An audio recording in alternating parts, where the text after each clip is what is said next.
Welcome to Inside Auto Podcast, where we feature everyone and anyone you'd want to talk to in and out of the automotive industry. Ilana Shabtai here, Inside Auto Podcast. I'm here with the women of Walser. We have Kate Lumsden and Ashley Cavazos. I love that name. It's beautiful. How's the show going? It's going great. Yesterday was exciting. We were at the women's brunch or breakfast. And you got an award. I got an award at the 40 Under 40 Automotive News Retail Congratulations. Forum. Thank you. It was, I didn't eat all day until I spoke until, 3 o'clock. And then I was like, all right, I need some food and give me a drink. Yeah. But it was great. It was a great day yesterday. Yeah, well, that's a huge achievement. Congratulations. Thank you so much. Yeah. So, and how's the expo hall? We just opened up here. Yeah, it's great so far. Just opened up. Huge expo hall.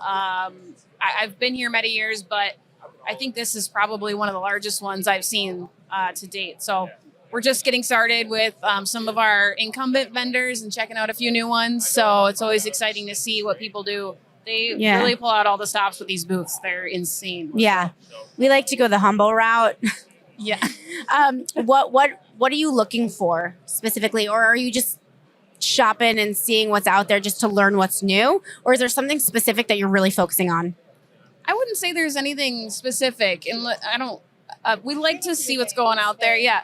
We like to see what the innovation really is, like what's new, because, things look a little shiny at these shows, but do they really work? And, what are our current vendors doing to keep moving forward and innovating and things like that? So, but how do you, do you feel like you have a good way to assess that when you go from booth to booth talking to vendors?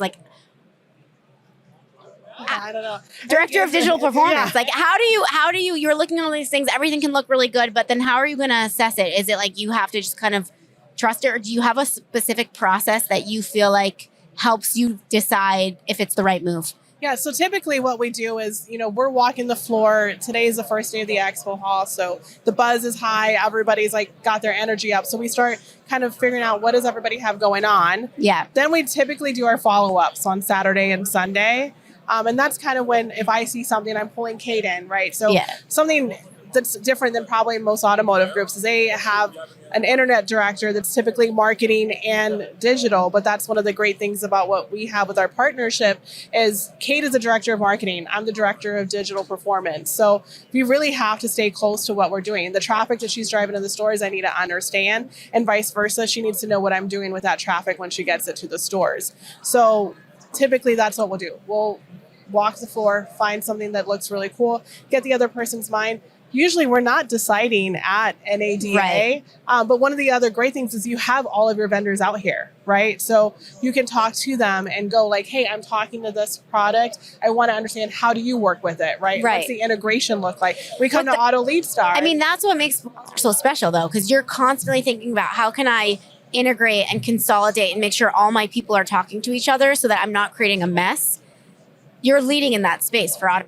Well, you don't want especially your people in the stores, right? How many tabs do we have open to go through all of our products? If my salespeople or my managers, my GMs can go into almost a one-stop shop, then make life easier for them. Make sure that we're talking together and integrating together in that sense. I don't know if you have anything to add for your team as well. It's the same kind of scenario.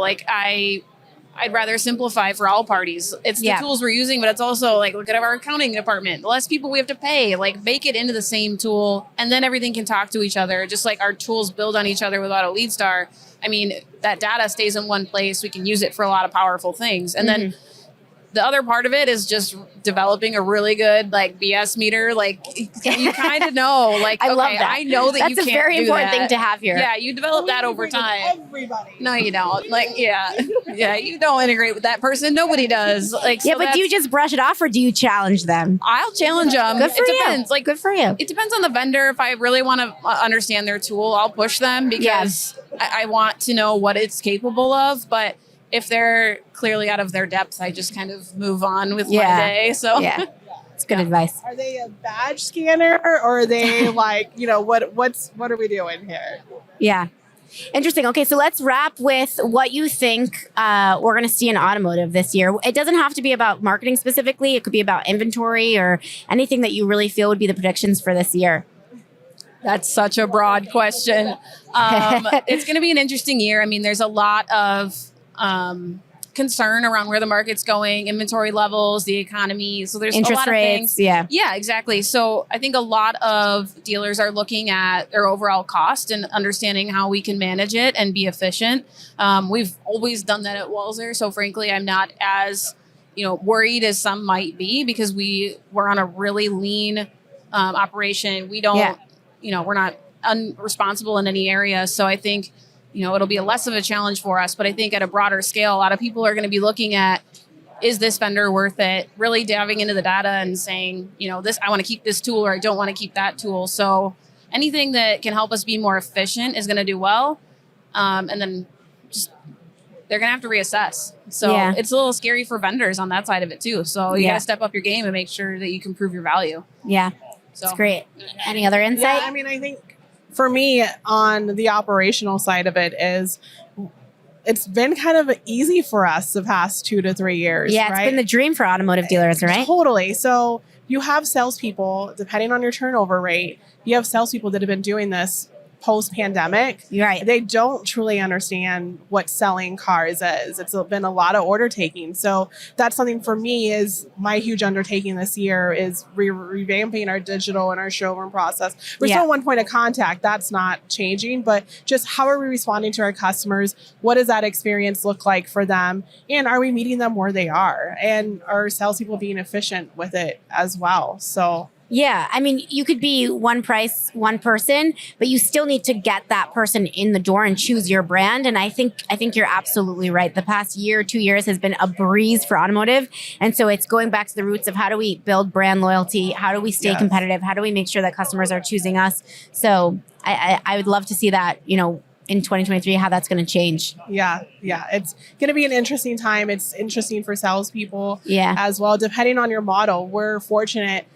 Whereas a lot of these dealerships who are still in that commission-based pay plan, grosses have taken a huge dip. Yeah. So salespeople are hurting in that aspect, but we are salary-based and our salespeople are not paid on commission. That's huge, actually. Yeah. I just had the owner of Dave Warren, CDJR, on the podcast remotely, not at the show. And he was saying that his salespeople are going to get a huge cut because of the commission structure. And he's like, I don't even know how to prepare for that because I'm going to have people complaining about how much money they're making because they were making triple of what they might make this year. Yeah. So you're at a huge advantage with that. I almost want to challenge dealerships because they're probably wondering, what do we do? Yeah. I mean, why are we paying still on commission?